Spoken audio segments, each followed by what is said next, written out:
Hello. How is it going? I am your host of the Extremely Mid Range Show. You have to say it like that, or else the joke doesn't work. Thank you so much for coming in and checking in right now. We'll hold for a little bit, let some people start coming in. But thank you for tuning in and watching.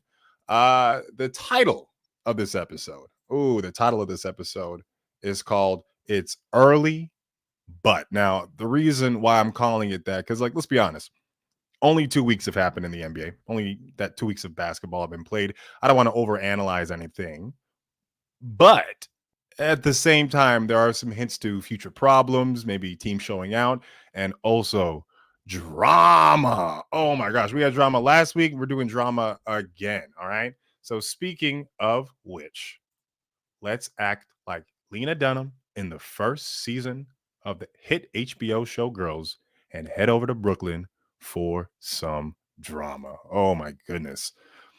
After only 7 games into the 2022-2023 NBA season, the Brooklyn Nets part ways with coach Steve Scapegoat. Steve Nash. Oh my gosh. I was going to talk about this in a larger segment about teams that we expected to do well that are kind of underperforming right now, but Brooklyn was just like, no, we want every single ESPN show podcast to talk about us like a gift to the Lakers. What a gift to the Lakers, because now we're not talking about that 1-5 start, but with recent headlines like this, the Kyrie situation, we'll get into that later on in the show. We have to talk about them. So I'm gonna be honest. I'm gonna be honest with you. If you were to ask me, hey Alan, were you praying for the Brooklyn Nets downfall? I'd be lying to you if I said no. I was. I'm not gonna lie, but not like this.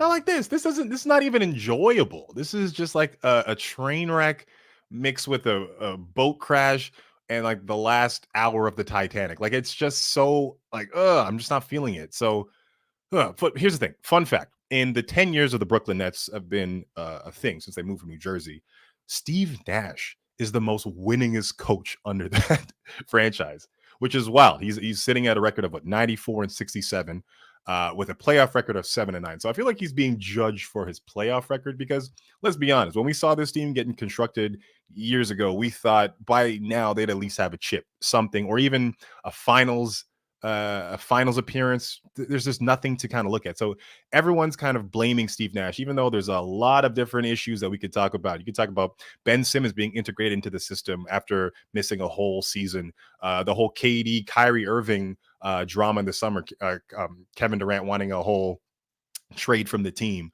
But no, they've chosen to use Steve Nash as the scapegoat. And I felt like after Kevin Durant was talking about leaving and asking for a trade and wanting his coach to be fired, Steve Nash was playing on borrowed time, right? It felt like that. And according to Alan Hahn, great name, of ESPN Radio, Sean Marks revealed that Nash told him that the team is not responding to him. Now, if something that embarrassing happens to me and I tell you that in confidence, don't go tell people. Don't go that's the worst leak. Like it's not even like through the grapevine. A staffer or somebody in the back heard it and they whispered it to an ESPN. Literally, Sean Marks said this. Don't say that. Keep that to yourself. All right. And once the team is not listening to you, it's pretty much over. Because once you lose the confidence of the players, David Blatt, it's over. Like these are not children. You don't have an automatic a sense of superiority or authority over them. You have to kind of look at them as a job, and if they don't respect you, they ain't gonna respect you. And I'll tell a quick story. I used to coach. I used to coach a basketball team, and they sucked. I'll be honest. I'm gonna be blunt with it. They weren't a good team. They were a really bad team. They a couple good players, but it wasn't even like I can work with bad. Bad is fine. They just did not believe in themselves, which would suck because I'm like, yo, just 2-3 zone, hide the holes, and we'll win games. And it was so frustrating and so apparent how frustrating their children didn't uh try or have put any effort in, the parents were just like looking at me like sorrowly after every game. They're like, "Hey coach, you good?" And give me like a free coffee and a donut. I'm like, "Thanks guys, this is great. Good thing I took a day off work for this." But I hope those kids are in the league. I don't know where they are. But so back to the story of Brooklyn Nets and the drama there. So Jacques Vaughn is now taking as interim coach, who originally thought should have been the coach for that team. So he found his way, but now he's an interim, so that's good. And now more drama on top of this. We have to talk about the rumors that the Brooklyn Nets are looking at Ime Udoka, the former coach for the Boston Celtics, who got let go for a 1-year suspension because of workplace misconduct. They're trying to bring him in. Now, if you try to bring an Ime Udoka after all that, like after his, I don't know, his vacation, because it's not really a punishment if he's back in the league. He's in the league before American Thanksgiving, which is wild. Now, if you're bringing in him right now, and if these are rumors are to be, to be founded or be true, that means either A, they didn't vet him and they're just bringing him in without an investigation, or B, you've investigated the claims and now you've just been waiting to fire Nath. Both options suck. Both options kind of stink of just a poor mismanagement of organization. And you can keep blaming the players, you can keep blaming, the coaches, but the real problem, the real stank of that whole organization is from the top. And it's been that way since the beginning, since the Prokhorov era, Jay-Z. It's just not run well. It's not a good organization. All right. Um, I don't know. I feel like if you're gonna fire Nash, this should have been done in the summer, right? Like it feels like this is an opportunity to do this a long time ago and not kind of bring him out here. If it kind of feels, it feels like remember the days of Dwayne Casey and the Raptors, and Dwayne Casey was out here. He won Coach of the Year, and then immediately the next year just gets canned. It kind of feels like that. Whoops, I'm trying to pull something up here. It's going to be really funny later if I do it. But it stinks of that, and I feel sorry for Nash in a lot of ways. I feel like Nash just should just take some time off. Go out to BC, go make pottery with Seth Rogen, some clay pots, and just collect yourself because you got the short end of the stick on this one. Now back to Ime Udoka. If you're talking about bringing him in after all that he went through over in Boston, is kind of wild, basing on Joey Size, the I guess the executive vice president of the team, as words, because he was talking about Kyrie Irving, where there's like it's bigger than basketball. It's bigger than basketball. And then you go around, you say that about Kyrie Irving, and then on the other hand, you do this and you bring in Ime Udoka. So what is it? What does that mean? What do your words mean at this point in time? If you're just kind of just saying things to chastise, you need to say things to actually mean what you say. So kind of a down kind of, I don't know. Oops, I was supposed to show that later, but you know what? That makes sense there. Uh, it's just the accountability's out the door, And now to Kyrie. Oh my gosh, Kyrie Irving, like after posting that, if you don't know what the whole story, I'll give you a quick little recap. He posted some like weird kind of Hotepi Black Israelite video that has some disparaging comments and anti-Semitism, just like reeked through it. And he posted it and then he talks and then he's not really defending what he was saying. He was not even like pulling back and apologizing. He got really contentious with some of the interviews. He even like contradicted himself within like a minute. And he's not even apologizing. And then he had the gall to go out and play and then put up 4 points. It's like, if you want us to not think about this, dude, you're not doing the Kobe thing where you're dropping 80 points and all of a sudden no one's noticing. You just kind of really dropped the ball in this whole thing. It's kind of wild that he's still playing without any type of punishment, fine from the league, from the team, nothing, not even apology. Like, let's be honest. Like, if it happened to a lesser player, which it did, I forgot his name. Myers Leonard of the Miami Heat. These guys, a little gamer boy, angry dude, said some racial epithet for and rooted in anti-Semitism, and he had to write this whole apology, and he's been out the league. And like, Kyrie Irving needs some form of accountability. Some type of apology needs to be made. Some type of amends. Either you fine him or whatever. Like, something needs to happen. He can't just go out there and just keep playing and thinking that it's just sweet still. You know. And I feel like the Brooklyn Nets, if when hiring Ime Udoka, are kind of like Air Canada. They don't care about or give a fuck about your baggage, you know. But with that all being said, I just want to quote a wise proverb from the scholar Masai Ujari. Oh, wait. There we go. Definitely going to edit that later on to make it make more sense, but whatever. Now we're moving on to the next segment. Let's call it Let's Check Twitter. If I had music, that would be so cool right now. Let's check Twitter. So let's check Twitter. I'm just going around. I have some really interesting things here that I've compiled that I want to talk to you about. Okay.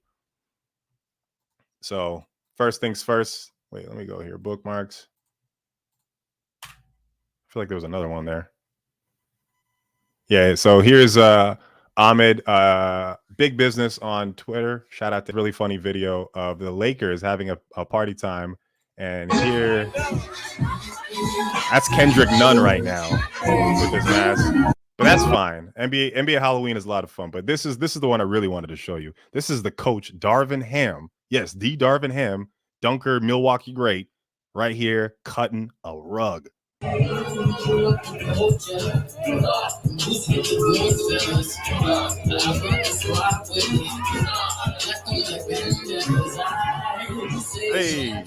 go coach. Go coach. Hey. You did that singing and dancing all in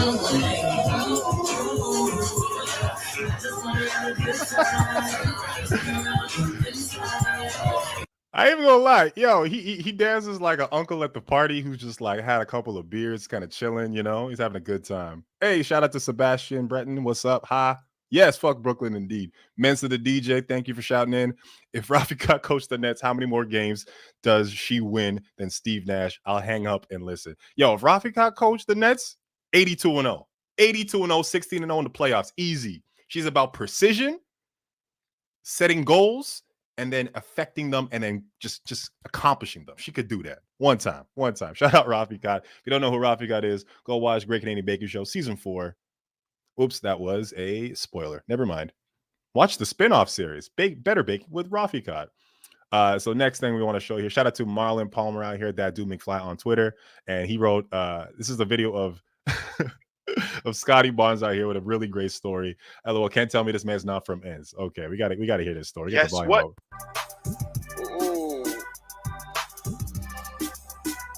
I just went to the mall before the event. I bought it. It was like $400. Guess what though, bro? I went back to the mall today. That same shirt is back in the store, bro. I returned it, guys. City boys. Come on, man. They thought they was going to get me with the $400 shirt, bro. No, fam. It's back at the store, bro. Yo, I love that. I love how we've just fully embraced that man into this city. He has done good things for us. I'm super excited for him. It's super weird to look up to somebody 10 years younger than you. Like now I'm at that age where I'm like the coach's ages, or maybe like an assistant. Not coach's age. That's probably a little too much, man. But I'm getting up there, and it's watching these young guys come to the league who are like have a really good song in their heart and a really good kind of mentality. It's fantastic, and I love it. Also, the amount of times he said, "Bro," he's from ends. Also, NBA Halloween, we're back at it. Reggie Jackson with a power line, Come on now. That's the toughest Halloween costume right there. That's the coldest one. Powerline, a.k.a. Tevin Campbell from the hit movie, and I mean hit movie, a Goofy movie. Come on. That is the most underrated Disney film, all right? And I'm not just saying that because I was the perfect age when it came out. It's got the best songs, all right? We got Tevin Campbell singing it. We got Aaron Lohr singing it. We got Goofy. That's my terrible Goofy impression. It's just an overall banger of a movie. And also, when you watch it as an adult, it hits differently. You're just like, Goofy just wanted to spend time with his kids, man. What, Max, why you gotta be like that, man? Because as a kid, I was like, stop embarrassing Max. Leave him alone. Now I'm like, yo, just let your dad love you, bro. Let him love you. All right, moving on. This is funny. I like this one. Shout out to Philip Barnett, regular Barnett on Twitter. I got a theory that teams that are losing to the Jazz on purpose because no one in the league wants to see Victor Wembanyama in Utah. Because here's a picture of just the Jazz. The Jazz are on a hot streak. The Jazz are on a hot streak. I like this because like these teams that are winning, like we all thought the Jazz, the Blazers, the Spurs were going to be just losing and just throwing in the towel, trying to tank and get that. But they're winning. They're winning. Are they a bunch of the Jazz and Spurs a bunch of T80 tanks? Because whoops, messed that joke up. Are the Jazz and Spurs a bunch of T80s because they are looking like some bad tanks? Yeah. That joke was from Twitter that I wrote. It got 1 like and 1 comment. And you know what? It was worth it because I've repurposed it for this. But also, back to the Jazz. The Jazz are on. I think they're about 6-2 right now. And Lauri Markkanen is going off. Okay. He is going. I got to give him a shout out. And it's interesting to see, this team do that well because this team wasn't constructed with those guys in mind. There's a bunch of just like utility players. What's his name? Long arms. THT from Taylor Horton Tucker, Kelly Olynyk, Josh Hart. Not Josh Hart, sorry. Jordan Clarkson. This is a bunch of like pieces that came from a fire sale when they traded away Donovan Mitchell and Rudy Gobert. So to see this team play this way, like, is it sustainable? I don't know. I don't really think so, but who knows? It's pretty remarkable.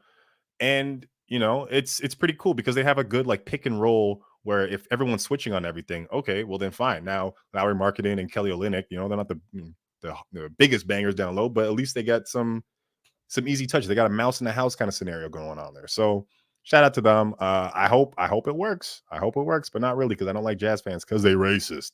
Here's the next video. This is from NBA Central. Just want to do a full screen right here. Taco Fall is balling out in China. 法尔一个抢断，看反击，法尔自己来了，嗨。 Looking like a created player. Looking like a my player. 7'7". Just giving work out there. Look at this man. No, absolutely not. This guy is getting steals, stripping people, going full length of the court and dunking, hanging on the rim. Look at this. 正常的第3节用的状态。那现在呢，就看看他还是掉到篮下。But I don't know. I just root for him. I root for him. I root for anyone that size playing basketball. I want the league to eventually become a whole bunch of 7'7" people out there, and and 1 8-footer who's just way too big, just towering over that person. I want to see that going on in the league. Whoops. And now the next one, back to NBA Halloween. John Wall killed this. John Wall killed this. Oh my goodness. If you don't know, this is from the movie Blue Streak. Once again, another underrated classic. If you want to watch this is Martin Lawrence and Dave Chappelle in their respective bags. All right. And this is a great costume, man. That's funny. Yeah. Pretty good. All right. Also, that scene specifically, just go on YouTube. Not now, later. Go actually, no, now. Pause this video. It's not a video, it's live. But go watch that movie. Really good, really funny. Mia Agrivado on hopefully I'm saying your name right on Twitter also posted this video. We got to check this one out. This is Halloween. First off, I just want to say this before we start this video. I don't like haunted houses. I don't. Fear is a negative emotion. Why am I paying taxable income to go get scared? Why would I want that? Why would I want murmurs? Why would I want my heart to scare? I'm not paying for that. All right. If you put me in one of those places and somebody jumps out at me, I'm not going to flight or fight. I'm going to do both. I'm going to do F and F. I'm going to run, punch, and scream, and my nose is going to run. Don't bring me to them, all right? Especially the ones where they touch you.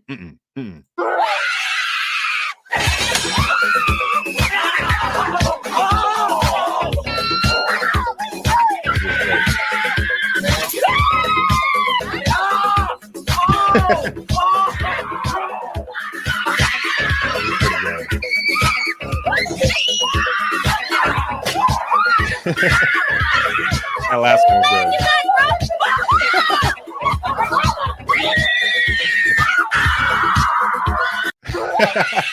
I like that last one. Kyrie and the consequences of his actions. Yes, indeed. Also, that little boy who just kind of score up like that. Now back to the war or the Nets. Oh, sad state. This is after the Brooklyn Nets lost. The Bucks. Steve Nash cheesed off, just throwing stuff away. Whoops. Back to this. Let's check Twitter. Also, now this funny tweet here. Nah, damn, we suck. Did the Warriors win? They just kind of keep posting. The Warriors right now, they're playing real bad. This is a video after the Lakers' first win. They're acting like they won the championship. Listen, if we're doing this for a one-win game like that, like we like people who clowned the Minnesota Timberwolves for living or being excited for winning a play-in game, you got to clown them for this stuff. Because there's a video that comes with it that's just like super embarrassing. Oh, does my internet just not want to work?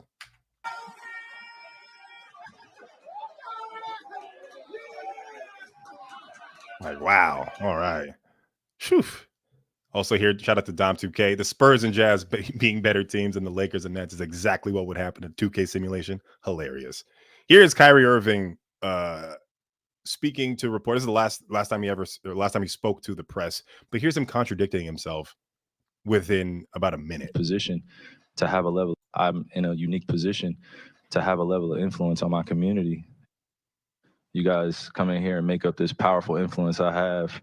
I'm in a unique position to have a level of influence on my community. You guys come in here and make up this powerful influence I have. You know what it reminds me of? It reminds me of the Chappelle Show sketch where it's like, I didn't step on this couch. I got more sense than that. Yeah, I did step on this couch. It's just like that same kind of rhetoric. And the last video here, this is from Ahmed again. We words around here. Just cringe right now. The letter I to be in the word. This is a we team, and that togetherness part, that's why we take out an I. And if we take ourselves out, me included, coach included, everybody in this room, and we make this a we and an us room, then the I turns into that thing right there. And that's what everybody's chasing. Okay, Rob Pelinka. Calm down. Calm down, Rob Pelinka. That's not true. You put a team together that doesn't make any sense. Listen, if there was a playbook in how you use LeBron James, you surround him with three-point shooters, not people who take up the key. Not people who take up the key. But yeah, that's it for Let's Check Twitter. That's the song that would play if I had one, but I don't. All right, moving on. Next segment, I just want to call it New League Who Dis. It's just a little shout out that I really want to say. Some of the things I already kind of touched earlier in the Twitter segment there. But it feels like the league is changing, right? Like it feels like a singularity has happened. Like all the young kids and teams have really taken over the mantle. Like Giannis, Luka, I feel like it's their league now. And we're seeing that no one's afraid of the big bad wolf. No one's afraid of the Lakers. No one's afraid of the Warriors. The Warriors just won a championship. And, you know, Devin Booker's out there giving work to Klay Thompson, you know, like it just feels like everything is shifting. All the teams we thought were good, Nets, Warriors, Warriors were 3-5, 0-4 on the road, Clippers 1-5. Like all these teams are under 500. So it feels like the torch is being passed to the next generation. And, you know, the Bucks are 5-0. Luka Magic is fully unleashed. Even the Rooks are looking like grown, like Paolo Banchero, sorry, over out in Orlando. Oh my goodness. He looks like he's a 5-year vet or an 8-year vet. He looks like he's in his prime already. Now, if you extrapolate that for a moment, like if you take that data set and extrapolate, sheesh, he's gonna be, you know, the next Michael Jordan. I know what that voice is, but he's gonna be great. You know, he feels like a complete package. And even like Bull's getting unleashed, which I'm excited for. And once again, I'm excited for the tall guys. Give it up for the tall guys. Yeah, it just looks great. And also I got to give a huge shout out to the Indiana Pacers, man. The Indiana Pacers in I think about 3-4 years are going to be such a good team. They're going to be pretty good. And Ben Mathurin, who's looking once again, like I feel like any other year, if Paolo wasn't there, Ben Mathurin would have been the rookie of the year. If we're talking about like maybe even last year too, he could have been rookie of the year. And Duarte, that team's looking real nice. Now, I want to move on to the next segment, which is an interview that I did with Kofi Yeboah from SB Nation right now. With my guest, Kofi Yeboah. Thank you for coming here and hanging out with me and talking some hoops. Of course, no problem. Yeah. Yeah. Anytime. One thing, it's kind of hard to nail down exactly what you do. I know you do videos with Secret Base, you Twitch stream. What would you consider yourself? So currently I am the engagement manager of Secret Base. I run the Twitch, Twitter, and TikTok accounts for them. I also co-host a show called Fumble Dimension with John Boyce, where we try to make the Twilight Zone of sports video games. We try to break video games and etc. I also have a personal Twitch stream at Kofi Y. And then I do a bunch of short form TikToks now also. Yeah, I love that you brought that up. So I love your series where you go through classic video games and do like deep dives. Like I especially love it because I grew up with all those games and your level to attention to detail is just like unrivaled. It's amazing. I appreciate it. Yeah, it's something that like it should make I have like a shed tear moment every single time I go through that stuff. Because watching all those like old live games and all those even like 2K ones, it's crazy. So I know that you are a fan of NBA video games. Can you just talk about your first introduction to them and what was your favorite growing up? So my first introduction to video games was I got an original Xbox about 2004, 2005. And my parents got me all of the used games that year. So it was NBA Live 05, March Madness 2005. They gave me NHL 2005 and MVP Baseball 2005. So they just got me all the EA titles straight across the board. And of course, NBA Live 2005 is known as the best NBA Live. So starting off with the best is a hell of a note to just like get interested in sports video games as a whole, you know? So are you a Live or 2K person? I'm a 2K person now, but I understand. I feel like what happened to NBA Live should be studied in colleges. That NBA Elite was just the weirdest. I don't know what the experiment that they were trying to do there. It was wild. Yeah, it's just the fact that I don't know how many people are gonna like. I feel like younger people don't understand that when the Xbox 360 came out, the next gen sports games were worse than the current gen sports games. I feel like it's reversed now, where it's like 2K23. The next gen is actually the better one, where the current gen PS4 it's the worst. But it was flipped. So when I feel like EA Sports and NBA 2K, EA Sports and NBA 2K, when they had to do their next gen, NBA 2K's transition was fine. Yeah. But then EA Sports started to make the worst basketball games I've ever seen in the series. So I think it had to do with the jump to next gen, and EA just like either the engines weren't like compatible, or it just wasn't really a graceful transition. So it's 2K now by default because there isn't an NBA game anymore, but I mean NBA Live game anymore. So yeah, no, I missed though that NBA Live 2004, even 2003 when like Jason Kidd, there was just something about the dribble moves, the side to side, and the layup packages that were just like, I've never seen a game like this, because I grew up like I'm probably aging myself here. Double Dribble was the first basketball game you could get, and then I got NBA Jam, and I got the original 2K. I remember when that came because I changed because I was using the old lives when like you could get Michael Jordan on the N64. And when Iverson started coming out with those series, it was just like it was a heater series, and that Live had that stretch right there. And then I don't know, yeah, to your point, EA just kind of dropped the ball with that Madden series too as well, because even ESPN 2K5 was just like, oof, one of the top football games. Yeah, and even the thing about that is that even after Madden had like the exclusive contract, they were still good games up until I would want to say like I must be generous and say 12. Right, they were still making good games, but 2K had their number and they knew it. Especially because the game was about what $20-$25, something like that, for like one of the most complete games I've ever seen. And it's just wild to see how older games were made with so much love in them, and there were so many features that came with it. Right. I remember in 2K5 you could play like against Carmen Electra's football team or whatnot. And it was just like, I don't know why. And you go back now and you're just like, I don't know why this is a game. And it's like you would get a call in the video game, and I think it would be Steve-O or something. And you're just like, this is nuts. And you're just like, it's just so many features and stuff. It was now it's just all these the story mode cutscenes and all the stuff you don't want. You just want to play basketball, but you have to do Oh my like god. side quests and all of I that. got to do TikTok dances before I can go into my first NBA game. I was just like, this is wild. I got work tomorrow, man. I'm making TikTok videos in a video game. Don't remind me of my Right. real life right now. Exactly. Now I know you Okay. are you're a Pistons fan. Yes, I am.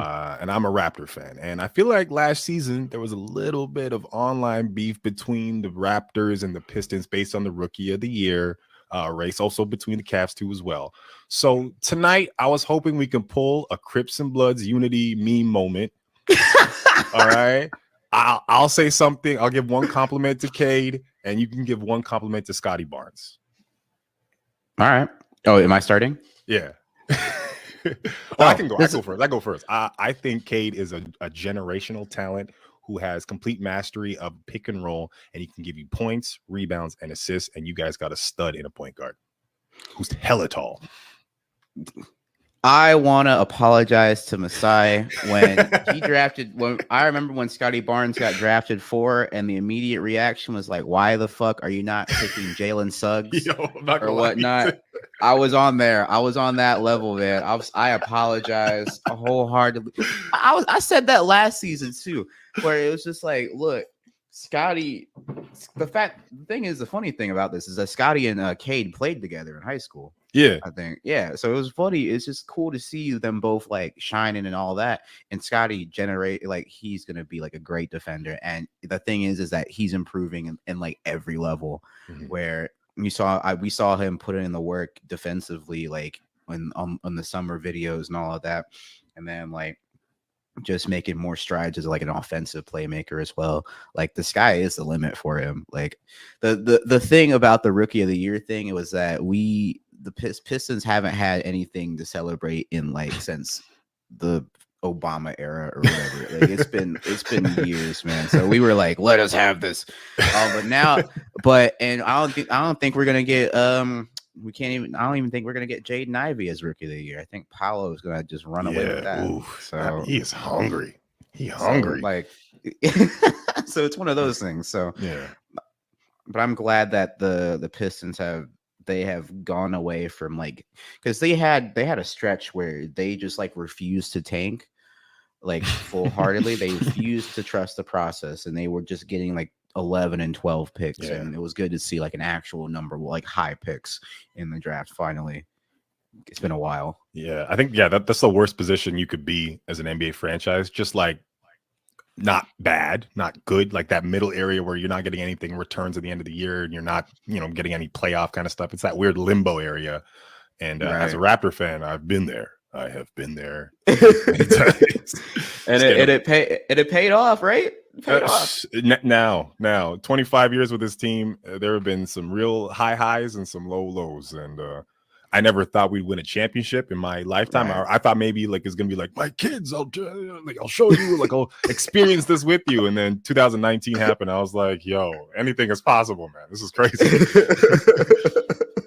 Yeah. All right. Let's just go on a time machine. Right. It's June 26, 2003. With the second overall pick, the Detroit Pistons select Carmelo Anthony. So let's do a Marvel what if. How does selecting Carmelo at second change the franchise of the Pistons as well as the city of Detroit? It's interesting where it's one of those, like, we picked Darko, right? And then won the championship, I think, the year after, right? And Darko wasn't really that big of a help to that. I think the Pistons drafting Carmelo would have made an easier transition away from the Big Four. I'm talking about Big Five, if we include Tayshaun.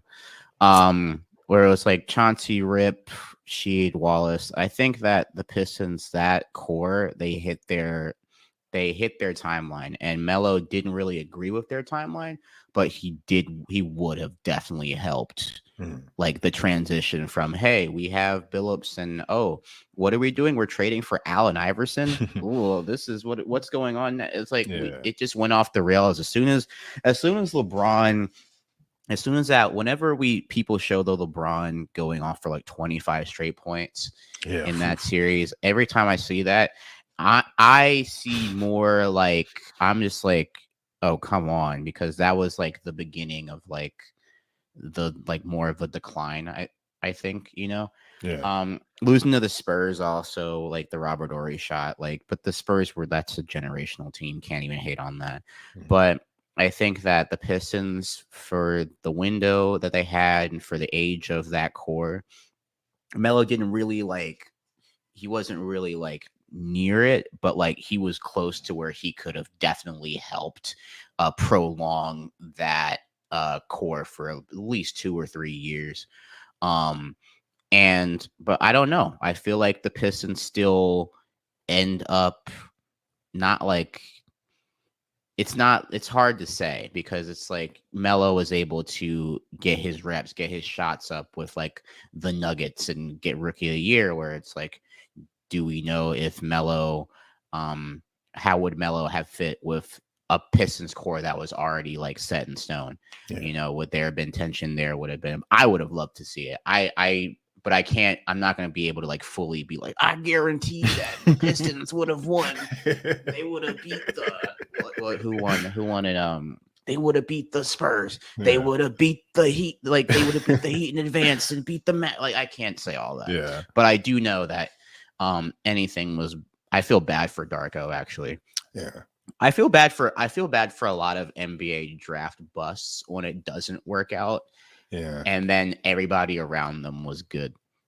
Like that's probably, I think, for a draft bust, I think it's not how you did. I think it's how the people around you. Yeah. I think it's a testament. Comparison. Yeah, it's that. It's also a testament to how like a franchise kind of brings you in, and your opportunities and your touches, and how you embrace the city and the city embraces you. There's a lot of different factors, and just kind of flat out saying this person who was the best person their entire life on every single team, including college and overseas, is bad at basketball. It's such a weird, I don't know, way to kind of phrase their career, when it's like, no, they've just been excellent their whole time. This might not be the opportunity, Right? Exactly. Shout out to Anthony Bennett. I feel sorry for you, bro. It's interesting that you have this kind of like Zen like looking at not the what if, because I feel like as Raptor fans we have so much what if Kawhi stayed, or if Alonzo Mourning actually got on a plane and flew himself to Canada. So I appreciate that kind of like, whatever will be kind of thing. So that was nice. I think that was okay. That was what, 19 years ago. I have to let it go by then. I think, yeah, it's with especially with Darko, it was just like, you take risks in the draft, and it is what it is. I'm not a scout. I would never want to be an NBA draft scout. That sounds terrifying, to be an NBA draft scout and have like the 6th pick, where it's like, now it's like the media can't help you and be like, oh, this guy is just shoe fire, like number 1. Now you're just like on your own, really, where it's like, okay, well, all the locks are locked, but now it's up to you now. That sounds absolutely terrifying. That'd be crazy if you're just like in the arena and that person you pick is just clanking off the backboard. Everyone's just shooting you looks, just like, this was your idea, man. Right. It's like that. It's like that Sandler movie. I forget what the name is. It's like with Bo Cruz. Have you seen that? What's it called? Hustle. Hustle. Okay. Yeah. It's like that, where he's like, dude, hey, bro, this is my last shot at. I'm like, what? That sounds incredibly stressful. You gotta go all around the world and like look for a player, and then being like, that's such. I think it's a good movie. But it was just like, how much bad basketball do you have to watch as a scout too, just to find those kind of diamonds in the rough too? Oof. I watched the Pistons, so it can't be that much more. It's funny, I have a cousin out in Detroit, and he used to call me during that whole series, like when the Pistons were like back again, and he would just answer the phone with a Detroit basketball, because I was like a LeBron fan and a Raptor fan, so he was just like, he always used to neck me on that, and I'm like, yo, I had to follow LeBron wherever he went, and it was always a tumultuous time, but always fun. Okay, so next question. Who do you think, in your opinion, won the draft between the Atlanta Hawks and the Dallas Mavericks? Now, personally, I believe that both teams won, and the Sacramento Kings are actually the ones that lost. But I'd love to hear your opinions as a Trae Young fan. Oh, I always think that I always think that the Kings lost and they get away with this. Like the Kings get away with this argument because of like the Luka Trey thing. But the thing is with that I was holding on to the fact that I think the 10th pick was also involved in that, and like Cam Reddish was involved in that. I think the Luka Trey deal, if I'm not mistaken. So I was always like, all right, let's chill out. We know Luka's generational and Trey's really good, but let's see how that 10th pick goes or that other pick. And then the Hawks just like ship Cam Reddish out of there or whatever. Yeah. Or I forget which pick it actually is, but like whoever it was, I was just like, all right, let's they were like, okay, well, Cam's not here anymore. So I guess this. But the thing is that I always think that, hey, did you really want I can't even envision Luka in a Hawks uniform, That right? would be Atlanta would go crazy, man. That would be so. You can Photoshop it. You can Photoshop it all you want. I'm like, I'm like, I could never have seen that in real. Same with Trey and Dallas. I think that the cool thing is that they both are embracing their cities and they have both done just immaculate things already in their career. Like both of them have made the Eastern and Western Conference Finals. Luka and Trey. Luka's just a generational, like just heliocentric star, and Trey is one of the best like offensive catalysts we've seen, where it's like 30 and 10, just like every game. Such a good passer. I feel like that's something that people don't give him compliments for enough. Like his court vision since university, college days, he had great court vision, especially going downhill. He's like terrified. I just saw him actually last night. They played the Raptors, and him going downhill, he pushes that pace and he makes intentions with all his passes and where he looks, and you have to like be up on him. So you're giving away all these different leakers. So he's a dangerous dude. He's terrifying. And the thing about Trey defensively is that you're like, okay, but we all know this, and I'm glad that the Hawks got DeJounte Murray to kind of like cancel that out and be like, look, we understand that Trey is never gonna really be a plus defender, so we should just probably get some defenders. It's like that kind of thing. That leads into my next question. Actually, can you pick one player in the NBA that you think would complement Trae Young's game the most? Now you can go fantasy and be like Steph Curry if you want, or you can go something like specific that would just like something that he would just work so well with. I want DeJounte Murray to work, but we can go with the obvious where it's like Embiid, Giannis, all of that, space the floor, nice pick and roll players. I feel like backcourt duo. Dude, backcourt duo, probably. No, actually, give me Trey and Jimmy Butler. I actually like I would like that. I really like that actually. I had to watch the Miami Heat put Trey in Alcatraz for 5 games. It was just, but people were like shitting on Trey for that, and I'm like, no, the Miami Heat just have like 8 perimeter defense. Like Eric Spoelstra was 3D printing like these 6'7" to 6'9" quick defending guards. They just switched them all out, and then it was like, does Trey have? Is there a real secondary ball handler on the team? Yeah. Not really. Yeah. So it was just, I was just upset because after the phenomenal series and phenomenal getting the Eastern Conference Finals, and then just get out first round. Also, it was the number 1 seed Miami Heat, so it's like, what more can you do? But I was like, dang.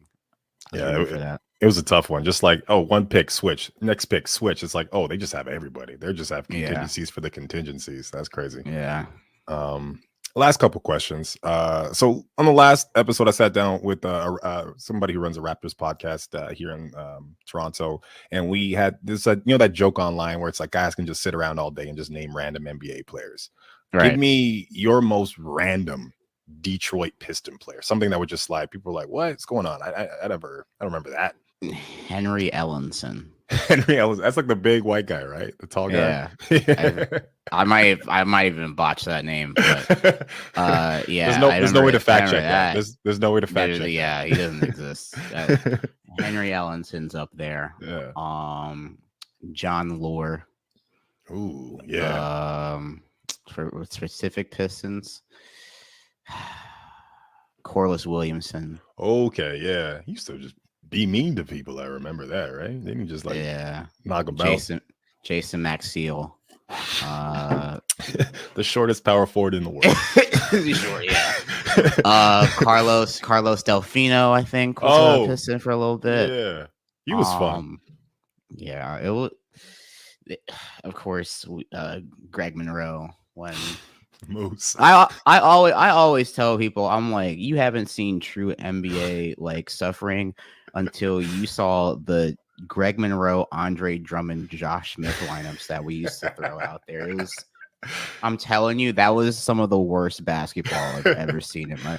And the thing is, it's not worse because they weren't bad talent wise. No, it was just that Josh Smith thought he was a 3-point shooter and wasn't. So now you just have basically you're playing 3 power forwards. And it's not even like when the Cavs were playing like 3 bigs last year, because they all like Laurie could stretch the floor at least. And it was just like, okay, well, we are now playing 1970s basketball in like the early, I forget what year it was, but yeah, that was just troublesome hoops, man. Oh man, yeah. I feel like Andre Drummond and Greg Monroe got like 20 rebounds each from just offensive misses from 3-point shots. So that must have been hard. So hard to watch. All right. Last 2. Do you have any like toxic fan things or quirks that you do that makes no sense from the outside looking in when you watch a game? Like, is there when I watch? When I was in New York, what I do is I would bet on the other team to win. I do that a lot. That's pretty good. So no matter what, you're coming out winning. Yeah. I do that all the time.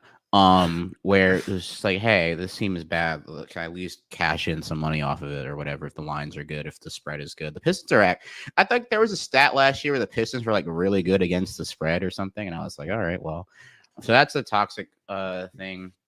What else do we?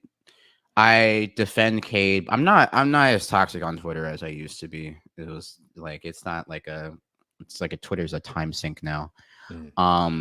But it was always this thing where it was just like, yeah, I hate when people are like, your team is bad too, and I'm like, yes. That's not gonna stop me. That's never gonna stop me from like making jokes about your team or whatever. Yeah, I've never. What? It's like you want to fire me? I just like, you can't fire me. I'm the manager. Like it's one of those things. Like, yeah, I'll sink the ship I'm on just to kill the captain. Like I don't care. Like right, I have nothing to lose. Yeah, 100%. Yeah. And last question: enemy of the state in Piston land. Who is that? Enemy of the state? Yeah. Who did like every Piston fan can get on and be like, nah, they're not welcome here. We don't like them. I can't speak for that. I think I actually really don't know.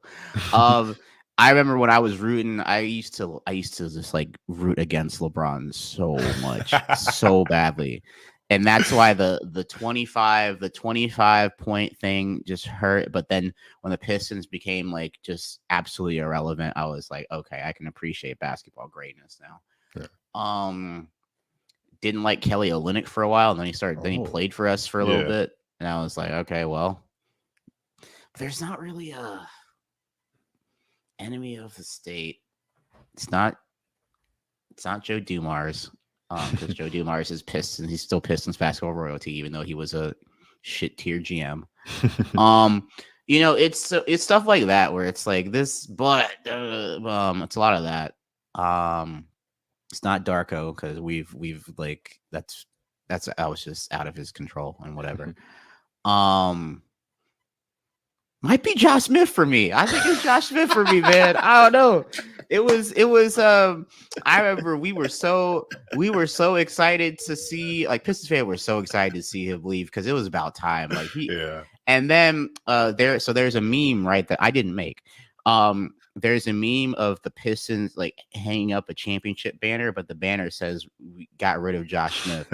And then after that, we had to pay him like $5 million a year for like 4 or 5 more. Yeah, he was like, yeah, it was bad. It's like we still owe Josh Smith money. And that's like alimony checks. And then we turn it around. Josh Smith is playing for the Rockets or Clippers. Oh, no. No, this is after. Like he goes to the Rockets or Clippers and starts like playing well in playoff games, and we're like, man, if only. But yeah, it was. Yeah, the Greg Monroe, Andre Drummond, Josh Smith Pistons. They're always welcome, but I was just like, that's probably like my least favorite. That was probably my least favorite basketball team to watch. So yeah, I feel like the Raptors equivalent to that is Andrea Bargnani, and then when we kind of shipped him off to I think it was the Knicks first, it was just like, whoa. And I feel sorry for him because if he was around right now, this is the perfect NBA for this guy. Just stretch threes, no rebounds, no like duty to be in the key at all, buddy. He would have been primo pasta living it up out there, man. Dang. It's sad to see like certain basketball players be ahead of their time. Yeah. And like their careers didn't flourish because of it, you know. Yeah. I always talk about how if Kevin Garnett just took one step backwards, because he took some of the longest long twos of all time, right? I feel like Kevin Garnett, if he like took a step back and like started becoming like one of the first like behind the arc bigs, because I know he had the range for it. I feel like but that time was just like don't do it. Yeah. Like, yeah, it's one of those things. So Kevin Garnett's already an all-time great, but you always like wonder like what if like sometimes he like stepped back behind the line and shot a little bit more threes. I feel like that's always what I think about. Yeah. In NBA 2K7, he's like a 72 3-point rating. And I'm like, if in the 72 point overall rating, if you play a couple of seasons and then on the off season work on your threes, Kevin Garnett becomes a 99 overall with he's already a 99 overall, becomes 99 overall with a 3-point rating of like 80 or something. It's just nuts. Yeah. So that's what I always think. You know, straight up ahead of his time. Guy can guard 1 to 5, and I think he was on an episode of the Jamie Foxx show. So a true visionary. But thank you so much, Kofi, for sitting down with me. Where can the people find you? They can find me on Twitter, KOFIE. You can find me on TikTok at KOFIEWHY. You can find me on YouTube at Kofi. Find me on Twitch, KOFIEWHY. And you can find some of my videos on YouTube, Secret Base. It's called Fumble Dimension. We've been doing that show for 3 years now. So, yeah, that's where you guys can find me. All right. Well, thank you so much for sitting down with me and chatting. Of course. No problem. Anytime. All right. Yeah, man. And that was the interview with Kofi. Just want to shout out RD40. Some really good comments here. The Tall Blankets Mother of Miami. Truly. Next one here is there a new NBA-based Fumble Dimension concept that Kofi hasn't tried that he'd like to? I'll ask him because that was a video, so he couldn't respond to that. And lastly, he said, "Is it still Jordan for the whole keeping Thomas off the Dream Team? It seems like Detroit will never move past that. Probably not. They probably won't get past that." And shout out to Blasted J. As an Italian, I can say with confidence nobody should feel bad for Bargnani. Really? Come on, man. He tried. He's a DJ now, so good for him. The last part of that interview I had with Kofi, it made me think. It made me think about apologies that I wanted to do and some things that I felt sorry for. So you know what? Apology tour. We're going to talk about it. I want to apologize to Donovan Mitchell. All right. Shaquille O'Neal. I'm sorry to that man. I didn't know about his game. I used to always compare you to Devin Booker and say Devin Booker was way better. But right now, this season, you are balling, my dude. You were I didn't like he went all the way to Ohio to get his groove back. I didn't know you could do that. Usually that's reserved for tropical climates. All right. I didn't know Cleveland had groove markets. I was unaware. I thought they only sold Drew Carey bobbleheads or whatever. But Donovan Mitchell and the Cleveland Cavaliers look good. I'm talking Rihanna, insert any place in time, good. All right. The pairing of LeVert and Spider in the backcourt is great. And they're doing this all without Garland, who's sidelined with an injury, who's coming back right now. So I got to say sorry. All right. Now, with that apology, I'd like to play this video. Going on Instagram, it's your boy Alan Shane Lewis from the Extremely Mid-Range Show. We're in the legendary Jurassic Park. The rappers brought us together, but you know what really binds people? Hate. So we're asking everyone, who do they hate in the NBA? Okay, we're asking Raptors fans who they hate. John Moran. He's a bit arrogant. He's a little arrogant? A little bit. You don't like the gritty? I like it, but, he's a bit arrogant. That's all. Okay. Trae Young. Joel Embiid. Joel Embiid's a crybaby. I agree with that. Oh, it's 3-1. It's Van Vliet. Van Vliet. You hate Fred Van Vliet? Wait. What hat is that? What hat is that? Give me that. Toss that. I would think you guys would hate the Morris twins. I thought that'd be like a whole thing that you guys would have. Twins. Yeah. Kevin Durant. LeBron James. LeBron James? Why? What did LeBron James do to you? Overrated. Fred Van Vliet's better. We all know that, baby. LeBron James as well. Oh my God. LeBron James. Oh my God. 3 for 3. I'll make it 4 for 4. LeBron too. Oh my goodness. LeBron does not like LeBron James. Cleveland, this is for you. James Harden. Why do you hate James Harden? Because he's a baby. Oh. Oh, LeBron too? No, he's a baby. LeBron. He's a baby too. So hating on James. We don't like James here in this house. Oh, so sorry. Sometimes Russell Westbrook. Draymond Green. Patrick Beverly as well. What do you want to say to Draymond Green right now? You're a asshole, bro. Woo! It's on sight. I hate Kevin Durant, man. I just don't like snakes, man. Oh, he said he don't like snakes out here. Do you guys have anyone you hate? Hate? Yeah. No. No? No. Oh, you just love the whole NBA. I love that. That's peaceful. Kumbaya. I appreciate that. LeBron. Yeah, he's LeBron. That's like the 10th LeBron today. Sir, I just have to say that's a magnificent coat. Yo, I don't know a thing about basketball. I'm going to keep it honest with you. That's why you're an Atlanta fan. Thank you. Okay, wait. What's the best McFlurry? McFlurry? Oreo. Okay, that's the correct answer. Hi, sir. We're just going around asking Raptors fans, who do they hate in the NBA? Well, as a Raptors fan, I hate the Celtics. Damn right. I hate Philly. Yes, keep it coming. I like LeBron, but I still hate him for what he did to us during LeBronto. And yeah, that's pretty much it. Pretty much it? Yeah. Thank you so much. Appreciate that. Oh, one more. Gordon Dragic. Oh, you couldn't leave that one. I like that. I like that. Petty. Let the hate flow through you. They hate Kyrie Irving Kyrie Irving. Why do you hate Kyrie Irving? because he talks a bunch of nonsense. Who do you hate in the NBA? Cleveland. Cleveland? Just in general? I got a bunch of buddies that like them. Who do you guys hate in the NBA? Oh, yeah, you have an answer. Ben Simmons. Why didn't you like Ben Simmons? That goes without saying. Whew. You guys like people who don't try. All the Knicks are Who do I hate? I know you got a list. Honestly, just because I'm a Toronto boy, I have to say Joel Embiid. Up on the Joel Embiid train. Joel Embiid, okay, that's good. Joel Embiid. This last season with the airplay and after we did Tim in 2019, it's deep in the heart. It's deep in the heart. I feel that wound too. Go Raps. Go Raps. Go Raps. Let's go. Yes. So I recorded that Monday night game against Atlanta. Beautiful game. Beautiful game. All right. Everyone was hitting threes. Yeah. Trae Young only had about, what was it? Trae Young had about only 10 turnovers. It was really good. But that whole thing made me think about something because I sat lower bowl and I need to do a little rant. Okay. Now, I went to the game. I had a blast. You know, the energy in Scotiabank is dwindling. All right. About 96% of the fans in the lower bowl at that arena, they suck. Right? They flat out suck, whether it's not chanting defense or coming extremely late to games, or maybe they're too busy in the exclusive clubs that they have there at the arena. It's terrible. The vibes just kind of suck. And who's to blame? It's MLS Esports, really, for pricing out their fan base. Instead of raising ticket prices on season ticket holders, they took it on the average Raptor fan.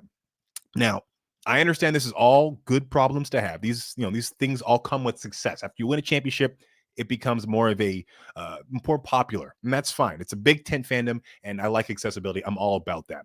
But it feels so reminiscent of what happened to the Warriors, where they moved the team from Oakland to San Fran, and a bunch of tech bros filled out the arena, and none of the people from Oakland that have supported the team for the years can't come to the games.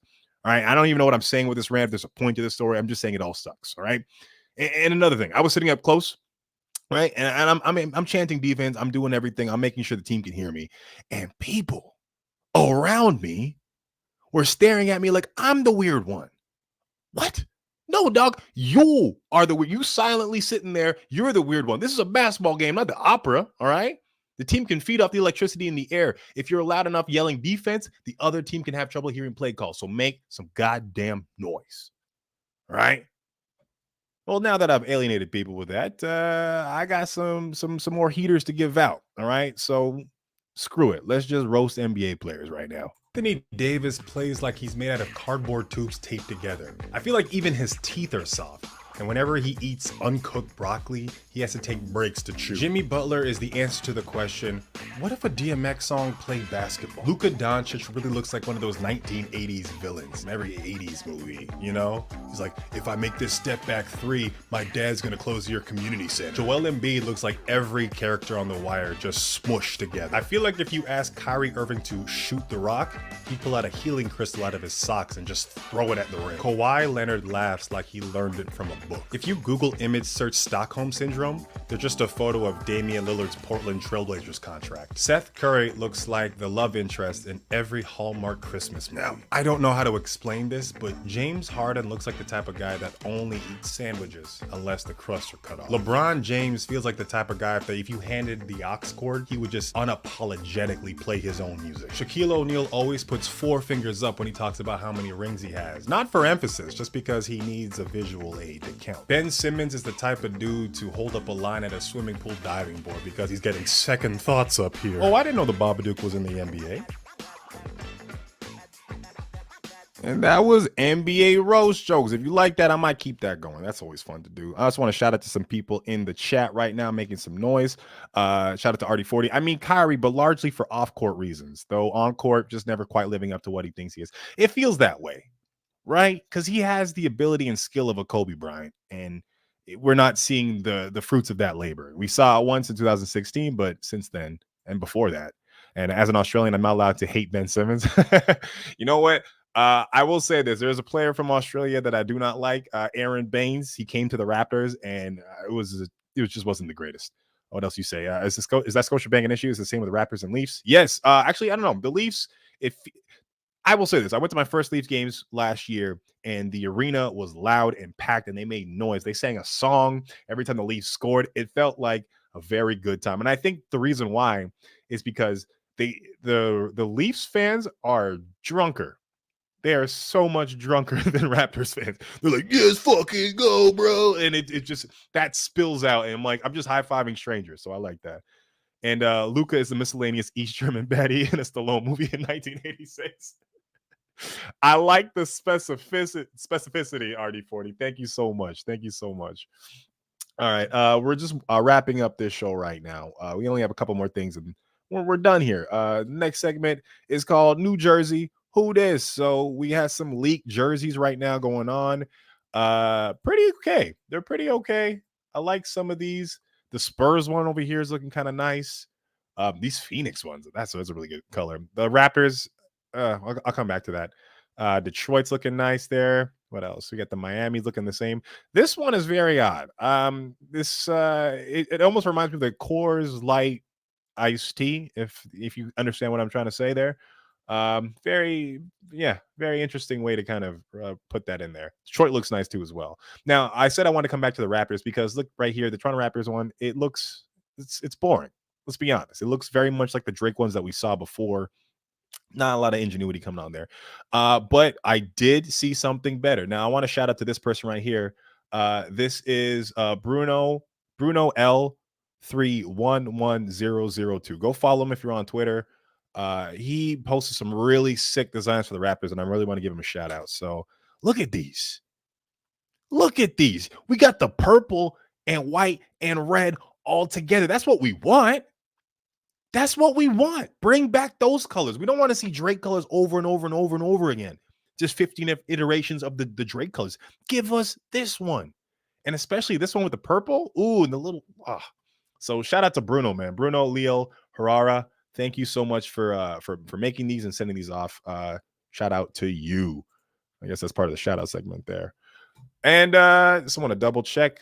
Gonna go through my notes. Is this the end of the show? This feels like the end of the show.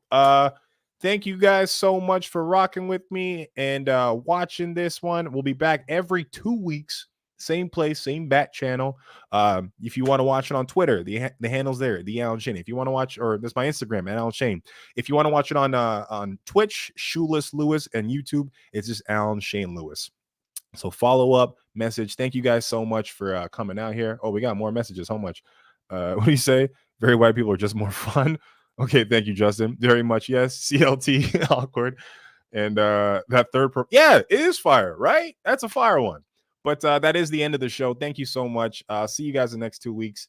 And if you want to see the playback of all the videos, if you're listening to this on audio, make sure to go to YouTube and also my Twitter. I will post the videos there of this whole thing, so you get to see all the visuals that came with the show. But thank you so much. Have yourself a good night.